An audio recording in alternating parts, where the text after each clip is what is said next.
Hi friends, welcome back to my channel. നമുക്കിന്ന് easy ആയിട്ടുള്ള ഒരു കോവയ്ക്ക ഫ്രൈ തയ്യാറാക്കിയാലോ.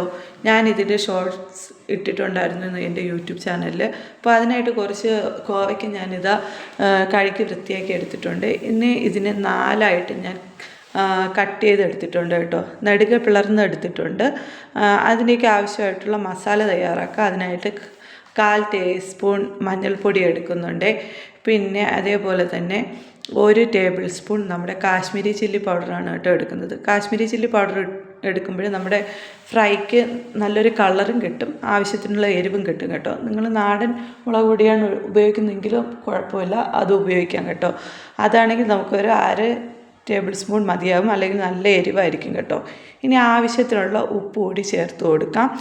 ഇനി നമുക്ക് വേണ്ടതെന്ന് വെച്ചാൽ നമ്മുടെ അരിപ്പൊടിയാണ് കേട്ടോ വേണ്ടത്. ഞാനിത് അരിപ്പൊടി വറുത്തെടുത്തതാണ് എടുത്തിട്ടുള്ളത്. 1.5 ടേബിൾ സ്പൂൺ അരിപ്പൊടിയുടെ ഇതിലിട്ട് കൊടുക്കുവാണ് കേട്ടോ. അരിപ്പൊടി എടുക്കുന്നതിൻ്റെ കാര്യമെന്ന് വെച്ചാൽ ഇത് നല്ല ക്രിസ്പി ആയിട്ട് കിട്ടാൻ വേണ്ടി കേട്ടോ അരിപ്പൊടിയോട് ചേർത്ത് കൊടുക്കുന്നത്. ഇതാ ഞാൻ അരിപ്പൊടി എടുക്കുന്നുണ്ട്. ഒരു 1.5 ടേബിൾ സ്പൂണോളമാണ് എടുത്തിട്ടുള്ളത് കേട്ടോ. ഇനി നമുക്ക് ഈ മസാല കൈവച്ച് നന്നായിട്ടൊന്ന് മിക്സ് ചെയ്തെടുക്കാം. മിക്സ് ചെയ്തെടുത്തതിന് ശേഷം ഞാനിതിൽ വെള്ളം ചേർക്കുന്നില്ല കേട്ടോ.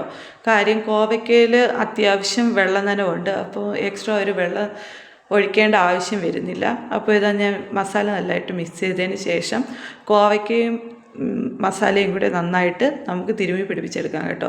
ഇതിൽ ഞാൻ ഒരു തുള്ളി പോലും വെള്ളം ചേർത്തിട്ടില്ല. വെള്ളം ആവശ്യമാണെന്ന് തോന്നുന്നെങ്കിൽ കുറച്ച് നമ്മുടെ കൈ വെച്ച് ഇങ്ങനെ കുടഞ്ഞെടുക്കാവുന്നതാണ് കേട്ടോ.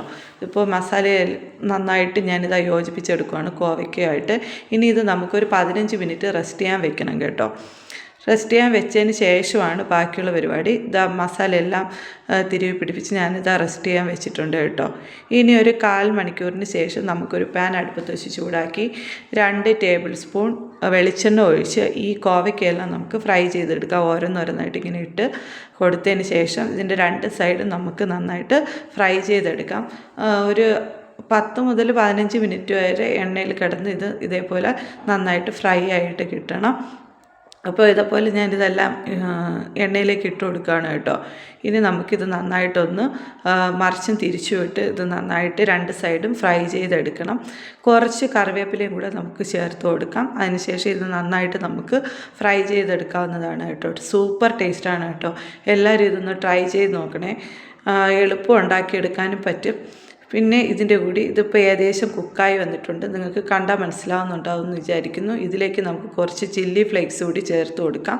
അതായത് കുറച്ച് വറ്റൽമുളക് നുറുക്കിയതും കൂടി ചേർത്ത് കൊടുത്ത് ഇതൊന്നുകൂടി മിക്സ് ചെയ്തെടുക്കാം. ഇതല്ല സൂപ്പർ കോവയ്ക്ക ഫ്രൈ റെഡി ആയിട്ടുണ്ട്. എല്ലാവരും ഒന്ന് ട്രൈ ചെയ്ത് നോക്കിയിട്ട് ഇഷ്ടപ്പെട്ടാൽ ലൈക്ക് ചെയ്യണേ, ഷെയർ ചെയ്യണേ, സബ്സ്ക്രൈബ് ചെയ്യണേ.